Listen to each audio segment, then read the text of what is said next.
चाटी देत में धारा गइले खेत में, चुमा चाटी देत में धारा गइले खेत में। हो नाम बता दिहले दू चार बेत में। छौड़ा नाम कहे छोटू, छौड़ी नाम कहे छोटी।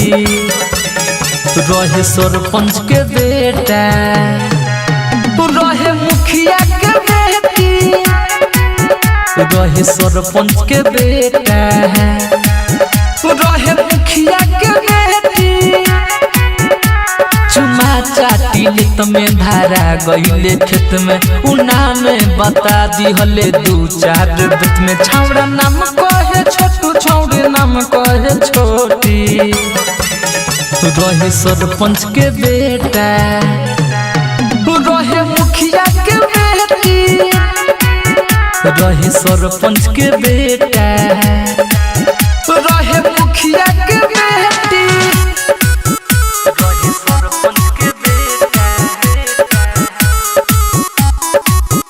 रहे मुखिया के बेटा। मिक्स बाय रजनीश जेके। हम ना मानत रही, हम ना जानत रही, ऐसन खेलाई करत होई। भवन लगा के मकई में बोला के छौड़ा छौड़ी पर चढ़त होई। गई खेत घूमे छौड़ी रहे नुलोटी। रहे सरपंच के बेटा, रहे मुखिया के बेटी, रहे सरपंच के बेटा, रहे मुखिया के बेटी। रहे सरपंच के बेटा, रहे मुखिया के बेटी। म्यूजिक बाय सुदीप सागर।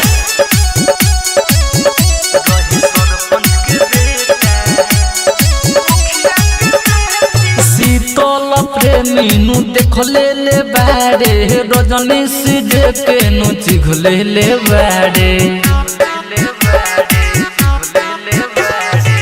कनी के खेला नु बाटे झमेला नु, गाँव भर के लोग पूरा देख ले बाटे। छौड़ा नाम कहे छोटू, छौड़ी नाम कहे छोटी।